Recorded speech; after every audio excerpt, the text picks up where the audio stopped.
My sister-in-law tanked my startup and let them call me a failure. She never saw what came next. I was 26 when I founded Larkspur Analytics out of my apartment, 3 years into marriage with Tom. His sister Priya had her own consulting firm, and made sure everyone at every dinner knew it. She smiled a lot. She also, I would learn much later, called my biggest prospective client 2 weeks before my series. A term sheet was supposed to close, and told them, off the record, that Larkspur was about to implode and that I was in over my head. The client pulled out. The term sheet died with it. 3 months later, so did the company. At Thanksgiving that year, Tom's mother patted my hand and said, "Not everyone is built for that kind of pressure, sweetheart."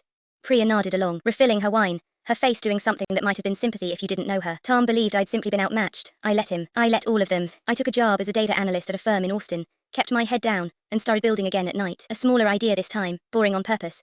Supply chain forecasting software for mid-size manufacturers. Something nobody would bother sabotaging because nobody would notice. I called it Fero Systems, and registered it under an LLC with a name that meant nothing to anyone. I told my husband it was a freelance thing. I told no one else. It stopped being small fast. 2 years in, Fero had 11 employees, and a client list that included 3 companies Priya's firm had been chasing for years. I never mentioned it, not once, not at a single holiday dinner, not when Priya announced loudly over the mashed potatoes that her firm had just lost a manufacturing contract to some outfit called Fero. No idea who they are. Must be new money throwing cash around. I passed her the gravy. The gathering where it came apart was Priya's own doing.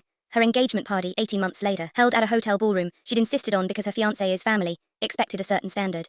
She'd hired an event consultant to bring in local investors and press, hoping to turn her own celebration into a networking opportunity. I understood the impulse. I'd built a company by being exactly that relentless. I was at the bar getting Tom a drink when a man in a grey suit stopped mid-sentence and said, "Wait, you're Dana Whitfield. Fero Systems. I sat across from you at the Midwest Manufacturing Summit in March."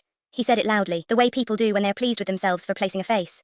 3 people turned. Priya turned. I didn't lie. I said, "Yes, that's me. Good to see you again," and asked how his quarter was going. But the room had already done the math nobody in my husband's family had bothered to do in 4 years. The company Priya complained about losing contracts to was mine. The failure they'd all quietly written off at that Thanksgiving table had built the thing sitting across from her in that ballroom. Priya's face did something I'd waited a long time to see, and didn't actually enjoy as much as I'd imagined. Tom just looked at me, stunned, then started laughing. The kind of laugh that comes from relief more than humor. His mother asked faintly why I'd never said anything. "You already had an explanation for what happened to me," I said. I didn't need to argue with it. I didn't bring up the phone call to my old client. I still haven't. Someone else did the digging eventually, Tom mostly, once he started asking the right people the right questions, and confirmed what I'd suspected since year 1. I never brought it up at another dinner. I never needed to. Priya sends a card at Christmas now. I send one back.